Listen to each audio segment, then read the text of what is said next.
Então, agora sim, começou. Boa noite, gente. Boa noite, gente que está vendo no gravado, né? A gente vai continuar, então, a aula da semana passada, que foi segundo o Reinado. E aí a gente termina o que a gente já começou, né? Que foi a Guerra do Paraguai. Então, Nicolas, deixo contigo aí a Guerra do Paraguai. Tá. Pode só voltar um slide para só conseguir me situar. Tá, eu acho que tava... tá, pode passar para o próximo.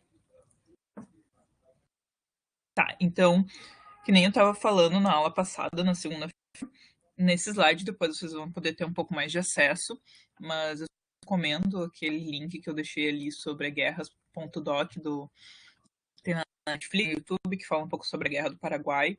É bem bom, tá bem contextualizado, com imagens, então eu acho uma boa referência. Então tem outros historiadoras falando também sobre o conflito, porque que nem a gente estava falando, isso é um campo bem... já é bem estudado, no caso, dentro da área da historiografia brasileira, mas sempre tem outras versões, outras coisas que a gente sempre pode discutir um pouco mais. Então aqui eu comecei trazendo, né, um pouco sobre a Guerra do Paraguai, que ela começou, digamos assim, na chegada do Solano Lopes ao poder, né, no caso, não, como é que eu posso dizer? O Uruguai ele começou a se tornar uma potência militar muito forte aqui na região sul, muito mais do que os outros países que estavam aqui, o Brasil, Argentina, Uruguai, e ele começou a ser uma ascensão industrial com algum investimento inglês. Então a gente tinha esse país que, se vocês forem dando uma olhada no mapa, ele é pequeno, então a industrialização dele, a militarização dele, a organização dele em si, enquanto uma nação, era bem mais prática do que, por exemplo, aqui no Brasil, que a gente tem um território imenso e que seria um pouco mais difícil, ainda mais todo esse contexto de pública, independência e levantes, conflitos que eram contra, que eram a favor. No Paraguai isso era um pouco mais tranquilo também, muito por causa do território, que era muito pequeno, e ao mesmo tempo que a gente tem uma centralização muito forte pela família Lopes, né, no caso. Era uma família que já passava em gerações pelo poder, né, até chegar no Solano Lopes.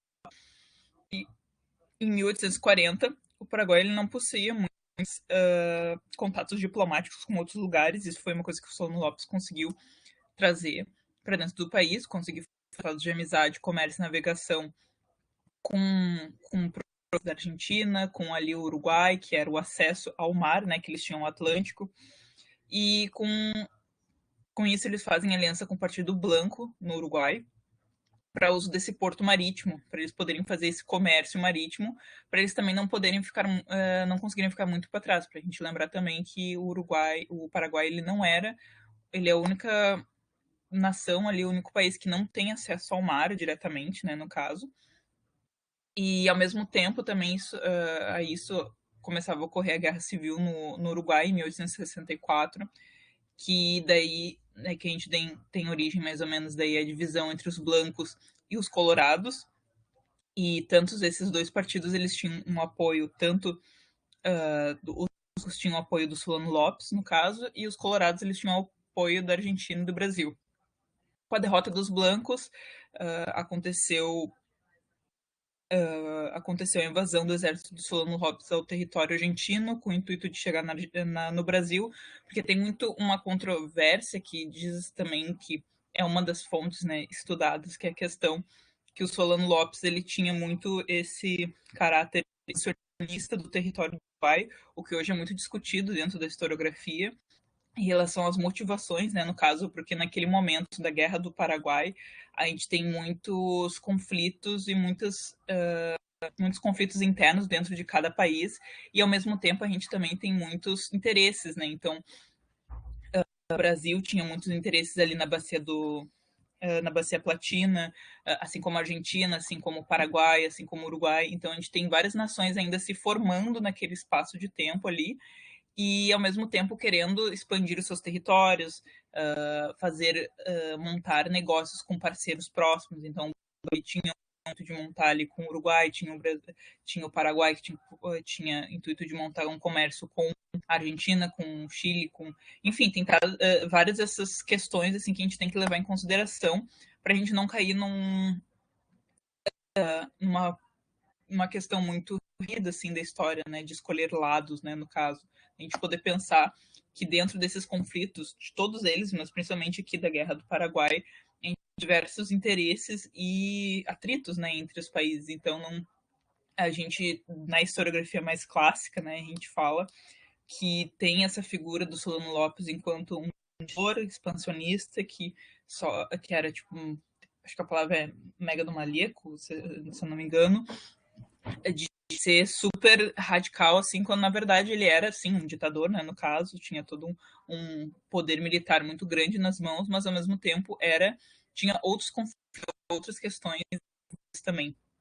A gente daí tem a questão que daí realmente é o estopim, né, da Guerra do Paraguai, que a gente pode trazer, que é a invasão aos território brasileiro pelo Mato Grosso, tem o sequestro do presidente, a gente fala que é presidente no caso, que ele é, digamos assim, um governador daquela província ali, ainda não era muito bem a região como a gente conhece hoje politicamente, né, no caso, mas era quem coordenava ali o Mato Grosso. E daí, posteriormente, eles invadem todo o território ali do Mato Grosso e se instalam por ali, e é declarada daí a guerra contra o Paraguai, pelo Brasil, e depois a gente vai começar, agora no próximo slide, eu vou falar um pouco para vocês como é que se deu essa distribuição. Aí aqui a gente pode ver as principais características que a gente pode pensar para vocês lerem assim, para a prova e em relação à guerra, né? Que são conflitos que se deram principalmente no Mato Grosso, no Rio Grande do Sul, regiões do Uruguai, algumas regiões da Argentina, se eu não me engano, também, que são regiões que eu vou depois situar ali para vocês.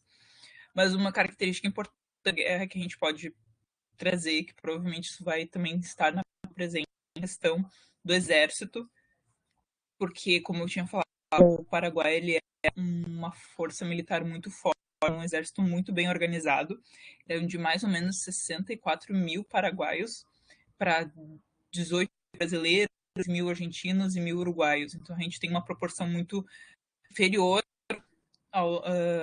dos outros em relação ao Paraguai em questão militar, em questão de organização do aparato militar, digamos assim, de exército, pessoas que participavam.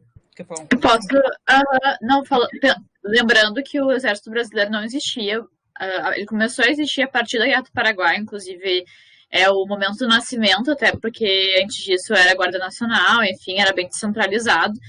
A partir da Guerra do Paraguai, a gente vai ter um movimento de criação do exército como a gente conhece hoje, que é bem organizado, bem militarizado e espalhado por todo o país, né?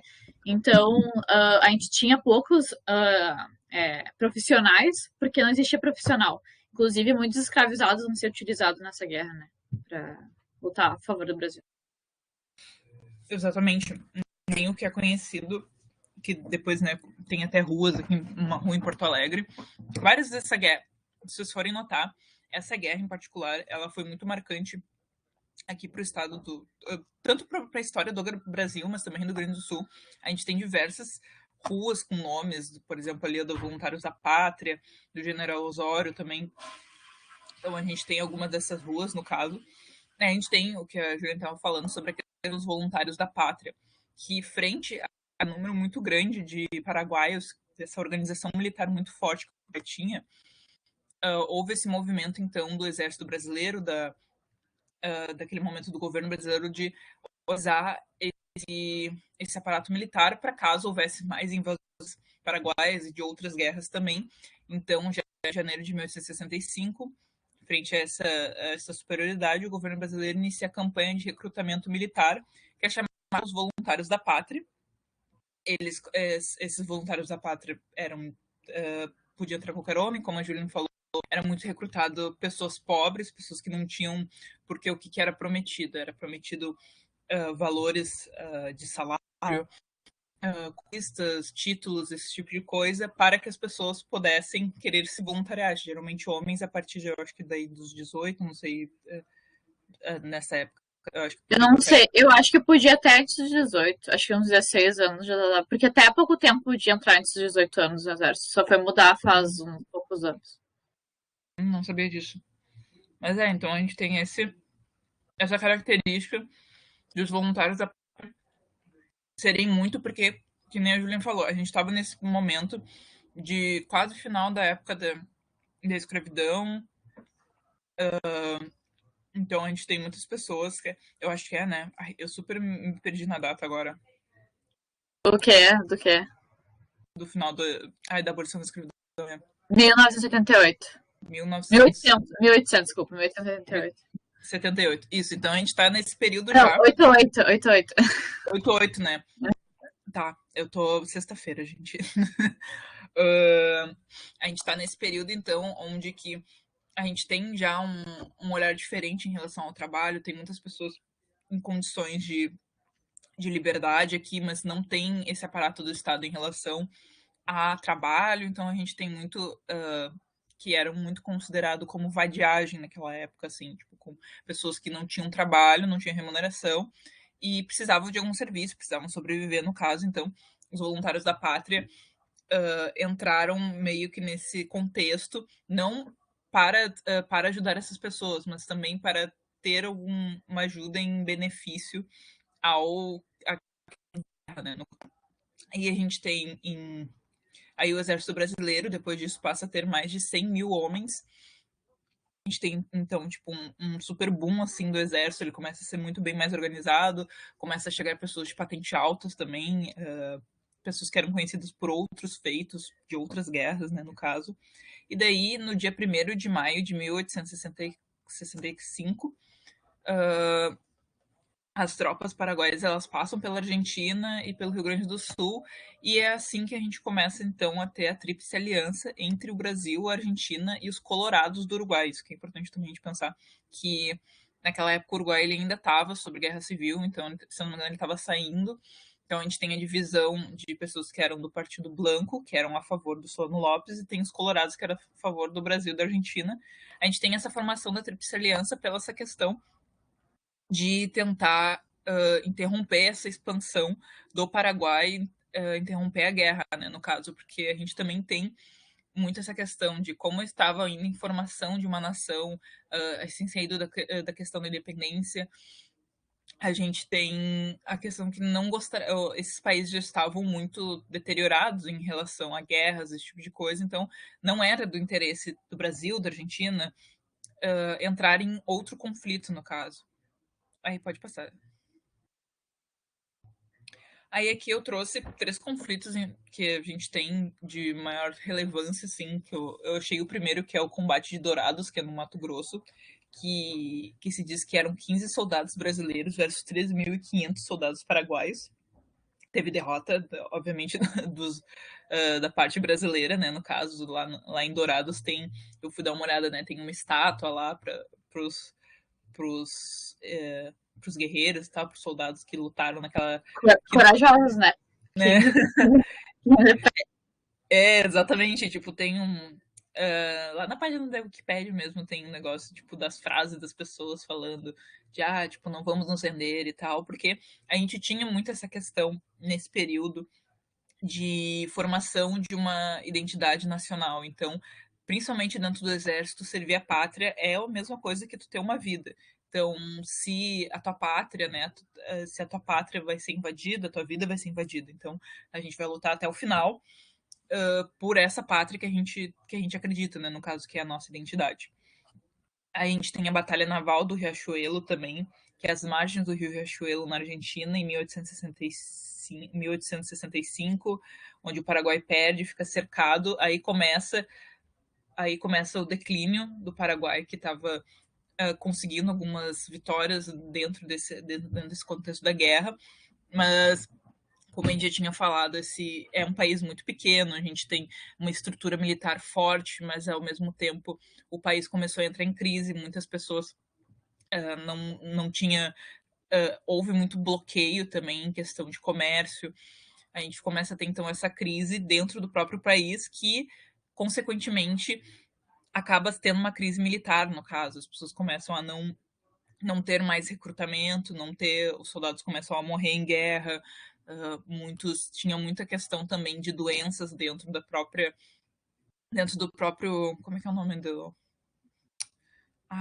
nos próprios acampamentos acontecia. Então a gente começa a ter essa baixa muito grande de soldados, tanto por questões de doença, de fome, quanto da guerra mesmo, né? De tu estar lá em campo de combate.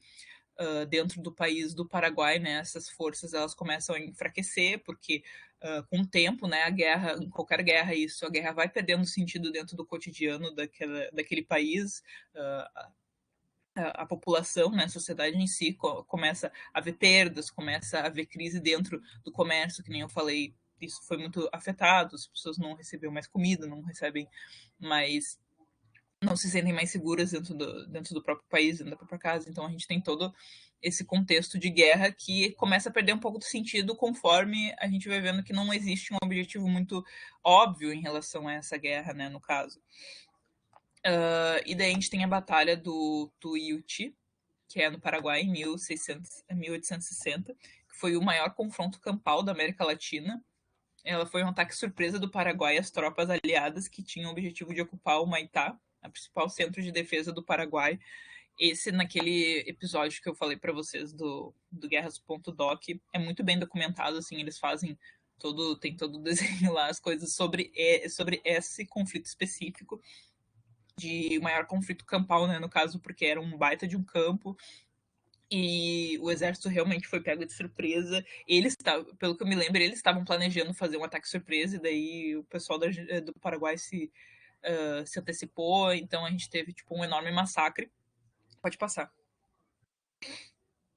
E aí aqui a gente tem daí esse começo não, né? Essa continuação dessa virada, porque a guerra estava até agora favorecendo um pouco mais o Paraguai. Ele começou com algumas vitórias, começou com a questão da invasão em território brasileiro, em território argentino, mas aí a gente, que nem a gente estava falando, tem essa virada por essas questões internas e externas do Paraguai, mas também tem esse aprofundamento, por exemplo, do Exército Brasileiro, que a gente estava falando, em organização militar.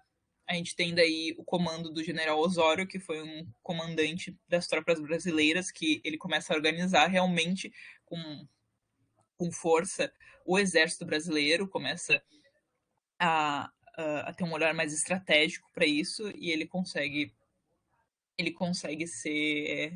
matar os principais generais paraguaios, além de 10 mil homens. Aí, a partir daí, a derrota do Paraguai já estava muito mais visível, né? No caso, o exército já não tinha mais tanta esperança, mas ainda assim a gente tinha esse conflito. Anteriormente, não lembro se eu comentei, mas quando foi formada a Tríplice Aliança, se tinha uma das cláusulas do acordo, era que o Paraguai não poderia se render. Eles não aceitariam uma rendição do Paraguai, eles iriam ir até o fim da guerra. Então, tem um episódio muito emblemático, digamos assim, que foi os últimos conflitos da Guerra do Paraguai, que no final, que nem eu falei para vocês, não tinha muitos soldados, né, mas já dentro do próprio exército paraguaio, as pessoas já tinham abandonado, já tinham morrido, né, no caso. Então, eles começaram a recrutar qualquer um. Então, a gente tem essa cena de crianças dentro do campo de batalha contra milhares de homens e sendo massacrados, né, no caso. Então, no final, a gente tem eles foram derrotados no tweet que a gente está falando. O Solano Lopes, ele tenta fazer esse acordo de paz, mas não aceitam. No final, eles conseguem capturar o Solano Lopes, matam ele, no caso, e a gente tem daí a vitória. Pode passar.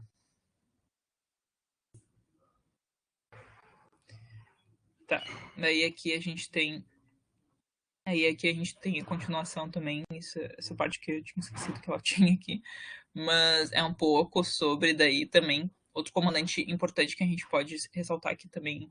A gente vê ruas aqui também, se eu não me engano, no Rio de Janeiro, que é o Duque de Caxias, que foi outro comandante também do exército, importante para fazer essa intensificação, essa fortificação do exército brasileiro. A gente tem também, a partir daí, a derrota certa do Paraguai. Eles começam a avançar em caminho rumo ao próprio Paraguai, né, atrás indo para a capital.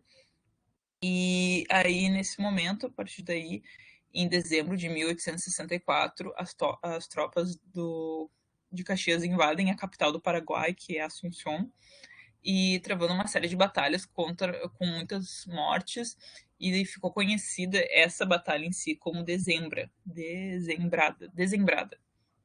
E aí o último confronto que a gente tem é a Batalha do Campo Grande, que foi essa batalha, no caso, a Batalha do Campo Grande foi aquela batalha que eu falei para vocês, que tinham crianças e velhos sendo soldados, e o exército brasileiro eu acho que a Julian caiu.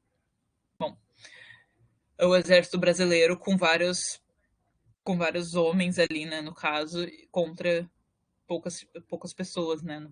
Aí a gente tem a morte daí do Solano Lopes, e o que ficou daí no final desse conflito da Guerra do Paraguai é uma falta muito grande, uma perda de 75% da população masculina do Paraguai. Eles, consequentemente, ficaram sem agricultura, porque a mão de obra dentro do país acabou, né? No caso, 75% da população, digamos, foi extinta naquele momento, sobrou muitas poucas pessoas, muitas crianças órfãs, muitas mulheres que viram seus maridos irem para a guerra e não voltarem. E isso afeta consequentemente a economia muito, né, no caso. Não sei se a Julian vai voltar, o que deu. Deixa eu ver se ela mandou mensagem, peraí. Porque ela tava passando os slides para mim.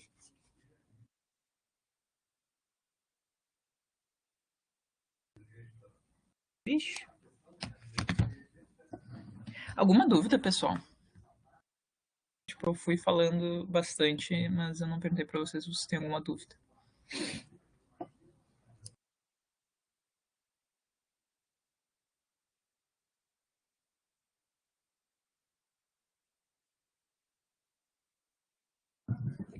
Tá, ai que bom.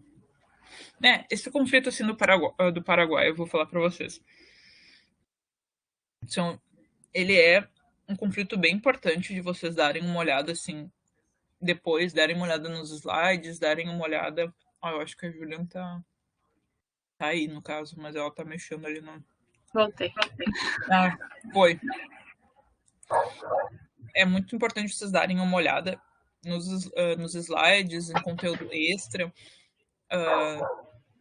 Depois também naquele episódio mesmo da Guerra do Paraguai, e todo, na verdade, a série do Guerras Doc é bem bacana, assim, porque foi um dos maiores conflitos aqui da América Latina que a gente teve, principalmente com o envolvimento do Brasil, e também pelo que a gente estava falando, que a Julia nos trouxe, né, no caso, que foi o início do Exército Brasileiro, no caso, tipo, foi o início da formação do Exército Brasileiro, que já tinha alguns militares, obviamente, mas aí começa realmente a organização. Então, acho que isso é o mais importante, assim, de vocês levarem dessa questão da Guerra do Paraguai, é que deu início a essa formação do Exército Brasileiro, e também que era um contexto ainda de formação de nações, né, ali, e relações diplomáticas entre o Paraguai, entre o Uruguai, entre o Brasil, e que essa guerra do Paraguai, ela também até hoje traz muitos reflexos para dentro do país do Paraguai. O Paraguai, naquela época, ele estava se construindo economicamente enquanto um país forte. Obviamente não era nada comparado com outros locais, Inglaterra, França, etc. Mas ele estava realmente conseguindo se militarizar, estava conseguindo economicamente, mas por causa da guerra houve essa enorme perda, impactou muito a economia deles, a política. Eu não sei dizer para vocês direito o que aconteceu depois que o Solano Lopes foi morto. Eu acredito que deve ter assumido outra pessoa, não sei se da família, mas que então foi um grande impacto. Essa guerra assim, marcou bastante a história do Paraguai, a história do Brasil, então provavelmente é uma questão um pouco bem possível de aparecer na prova de vocês, tanto eu acho que mais do vestibular do que do Enem, mas bem possível também aparecer no Enem. Então, acho que é isso que você tem que ter em mente, principalmente sobre isso. A formação do Exército Brasileiro e os impactos que essa guerra deu também no Paraguai até hoje. Ele nunca mais conseguiu se recuperar enquanto um país superpotente, no caso. Até hoje a gente vê que o Paraguai é um país, a gente fazia até piada em relação a isso, né, no caso. Pode passar, Júlia. Tá. Aí, eu não lembro, eu falava essa parte aqui também, ou... Se tu quiser, eu posso te ajudar, tipo... Não sei, Eu acho que, a gente tem até que horas mesmo? a gente tem até 7h10. Mas eu acho que dá pra fazer um apanhado rápido disso aqui. Que eu acho que é importante, né? A gente já falou isso nas leis, mas o movimento abolicionista ele vai ter muita força para os anos 70, principalmente pela questão dos escravizados, ex-escravizados lutarem, né, a favor do Brasil na Guerra do Paraguai, e eles voltam com uma percepção totalmente diferente da questão de escravidão, porque o Brasil, lembrem que ele foi o último país a acabar com a escravidão, né? Então a gente tem essa concepção deles indo e voltando do front e vendo como era absurda a questão de eles estarem lutando no mesmo nível que os seus colegas, né, que eram não escravizados, brancos, né, e voltarem a ver esse choque. Então começa a crescer as questões de associações, aí jornais, livros relacionados a isso, de pessoas negras, tá? Não eram só os brancos abolicionistas, mas tinha muitas pessoas negras trabalhando nessa questão, criação de jornais que eu já falei, momentos que tomam as vias legais, que são as publicações de artigos, abertura de ações na justiça, e legais como a desobediência civil. E o aumento da rebeldia antissistêmica, né, dos escravizados fugirem, enfim, né, essas ações dos próprios negros e negras, né. Aí aqui eu botei umas fotinhas, né, do manifesto da Confederação Abolicionista, do abolicionista. Isso também, aqui tá o que eu falei antes, né, dessa gravura do Ângelo Agostini, desse choque social, das pessoas que voltavam do front junto com os brasileiros, argentinos e uruguais, e eles já tinham essa concepção, né, de abolição da escravidão já há muitos anos, e aí isso volta junto com eles pros lugares, né, pro Brasil. Então a gente vai ter 3 questões aqui, vou resumir bem rapidamente, que são as 3 questões que vão minar o que a gente chama do segundo reinado e o início da república no Brasil, né? Então tem essa coisa dessa crise aberta do governo imperial e Igreja Católica. Dom Pedro dizem que era maçom, né? Então já é um problema para a Igreja Católica naquele momento, porque eles não gostam de maçons, por motivos, né, meio óbvios. Algumas coisas vão dar a entender que alguns bispos não gostam de ser controlados pela monarquia, e o que causa um desconforto local, até uns deles serem presos lá em Pernambuco. E aí, a partir desse momento, se quebra o que tinha um dos pilares, né? A gente tem um dos pilares aqui, que é a Igreja Católica, na monarquia, e aí um dos pilares se quebra. Então, já começa a balançar aqui Dom Pedro II. E aí, a consequência direta é a perda do apoio católico à monarquia, né, gente? Então, a gente já tem um dos pilares aqui rompidos. Aí a gente entra para o segundo pilar, que é a questão militar.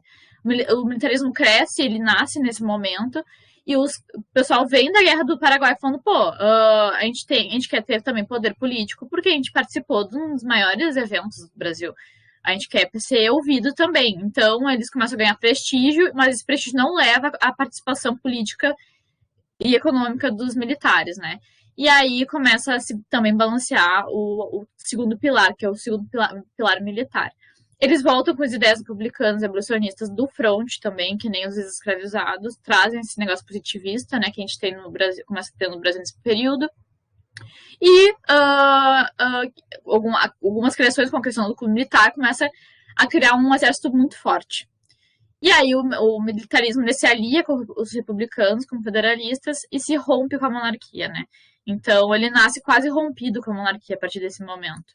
E aí a gente tem o terceiro pilar, que é o pilar mais importante, a economia. Então a gente tem o pilar militar e religioso aqui caído, assim, espatifado no chão. E aí vem a questão do escravocrata, que é os cafeicultores e os latifundiários. E lembre de a gente falou de uma aula passada. Os caras eram os bambambam da parada, eles faziam tudo, eles mandavam na economia, já que o café era o maior, né, maior produto exportador do Brasil, então eles mandavam. Depois da abolição da Lei Áurea, em 88, eles vão perder essa mão, né, de obra escravizada, que era muito importante para eles, e eles também não vão ganhar a indenização que eles queriam. E a partir desse momento, eles ficam pé da vida, e se tornam os opositores ferrenhos, inclusive são chamados de republicanos de última hora, ou republicanos de 13 de maio, porque eles se tornam republicanos a partir do momento que acaba a escravidão. Então, eles, na verdade, iam de acordo com o que era que beneficiava eles, né? Então, a gente tem a terceira e última questão, que é essa questão dos escravocratas. Os 3 pilares rompidos, e aí pronto para um golpezinho, né? Que as pessoas não falam golpe, que falam proclamação da república. Mas não. É um golpe, sim, porque não tem. Primeiro, que a gente não tem uma participação popular.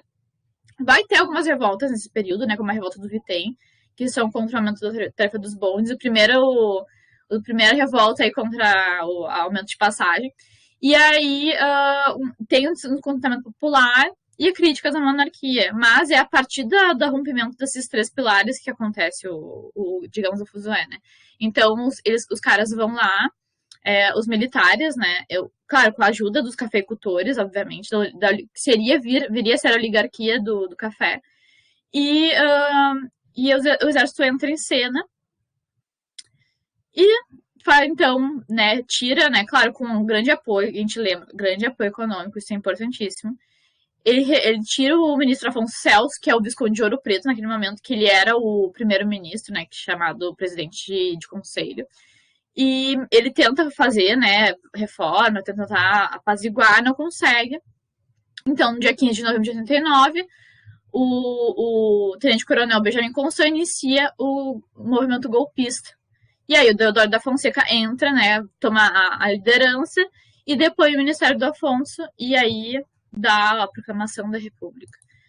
Mas, claro, isso é uma passagem muito importante, lembrem, porque a população não sabia o que estava acontecendo. Inclusive, quando passou fizeram a passeata lá dos cavalos, tudo entrando, um negócio simbólico, o pessoal falou, o que eles estão fazendo? É um desfile aí, o que está acontecendo? Porque a população não sabia, porque quem fez o golpe foram as classes, né, militar, cafeicultora, certo? População, a baixa, né, digamos, a ralé da população para eles, e na visão deles, né, não sabia disso. Então, foi basicamente um golpe elitista / militar. E os militares entram nessa questão de colocar, né, que a gente vai ver nos próximos anos e vem até agora, os militares querendo se meter no poder político do Brasil.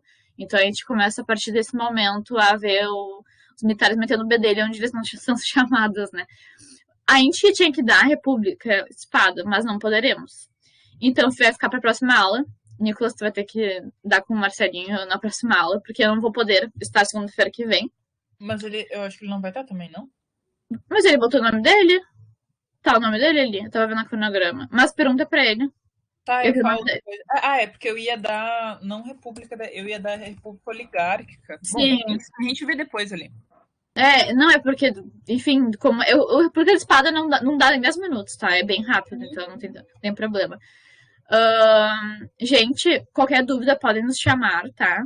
Sempre podem chamar a gente. Eu sei que foi meio rápido agora esses últimos slides, mas, enfim, dúvidas, chamem, tá? E é isso, tá? Um beijo, uma boa noite pra vocês. Se cuidem. Beijo, vamos para a próxima aula, que eu não sei o que é hoje. Beijo, pessoal. Até mais. Qualquer coisa, só manda mensagem.